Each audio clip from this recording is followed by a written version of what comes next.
Pierre Marais, il y a 8 ans, votre papa et votre maman décidaient de prêter cette maison pour l'accueil des étrangers. Comment vous avez vécu, vous, cette période et d'ailleurs, comment vous avez vécu d'ailleurs ce prêt?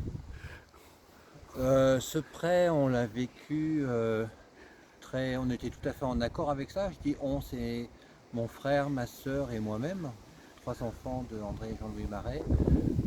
Cette maison, elle était plus vraiment utilisée pour diverses raisons, parce que mes parents ne pouvaient plus vraiment l'utiliser et ils n'étaient pas prêts à s'en séparer. Par contre, ils avaient envie qu'elle soit utilisée. Donc, on a été tout à fait en accord avec leur choix. Nous-mêmes, on n'avait pas l'usage de cette maison et on était tout à fait en accord avec ce choix de la prêter et de la mettre à disposition d'une œuvre qui nous semblait importante, c'est-à-dire d'accueillir des personnes dans le besoin qui avaient besoin de se reconstituer, de se reconstruire après des épreuves difficiles. Mais pas n'importe quelle personne dans le besoin, puisque c'est des étrangers, des réfugiés chassés de leur pays.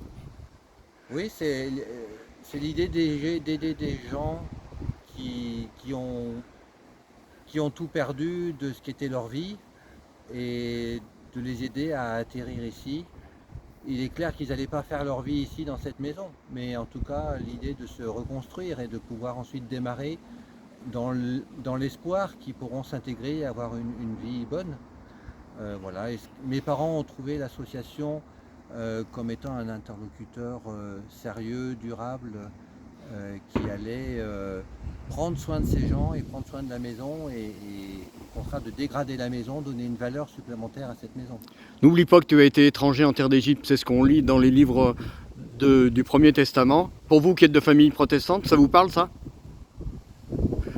Alors je pense que ça fait partie du bagage protestant d'être une minorité qui autrefois a été réprimée.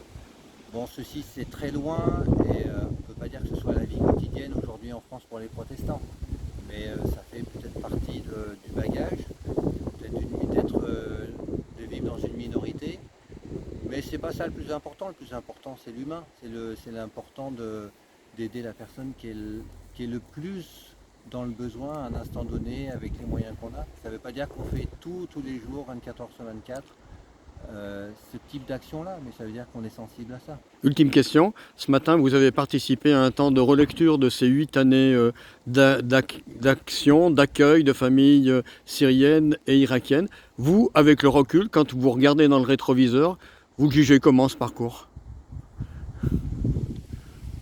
Ben, c'est à la fois beaucoup de travail, une grande admiration pour les gens de l'association qui se sont investis, et en même temps beaucoup d'humilité en se disant que c'est deux familles et qu'il y en a des tas qui sont dans des camps au Liban, en Syrie ou ailleurs, et qui cherchent une vie meilleure et qui ont tout perdu de leur maison, de leur, peut-être de leur famille, etc.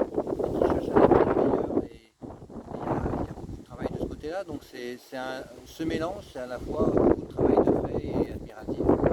Et puis cette difficulté d'être témoin de toutes ces difficultés de vie que des gens peuvent rencontrer et de les voilà, d'être de cœur avec eux, mais d'être inactif ou d'être sans